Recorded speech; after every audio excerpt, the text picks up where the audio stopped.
Nĩ mũciĩ wa ciana wa Solmasi kuria kurari na gikeno thutha wa arutwo na arutani kuma thukuru wa college ya Beauty Point kumagenera hinahi na iheo ari hamwe na irio, nguo, ũndũ ũmwe na indo cia ũthaka ta maguta. Akiaria ari muciĩ-inĩ ũcio, mũrũgamĩrĩri mũnene wa thukuru ũyũ Tabitha wa wĩra augĩte nĩ ũndũ wa mwanya mũno gũteithagia arĩa matehotete nĩguo kũgacĩrithia mĩtũrĩre yao. We have seen much and we have seen these children, they are very needy. And we also would like to invite you there who is watching us, please come and give to this community.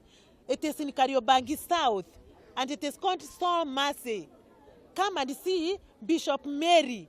She's the founder of this orphanage. Agicokia ngatho cia mwanya nake mũrũgamĩrĩri mũnene wa mũciĩ ũcio niwe Mary Maroba nĩorĩtie andũ othe kũrũmĩrĩra makinya ta maya na gũteithagia ciana iria ciothe itehotete. Na mwana ũyũ watigirwo nĩ nyina na ithe one gĩa kũrĩa na gĩa kũnyua.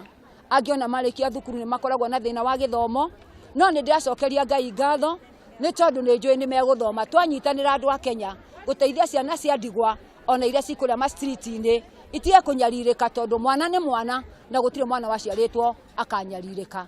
Ngai amũrathime. Ngiribotera Kameme TV, njĩtagwo Wangũi wa Ndirangu.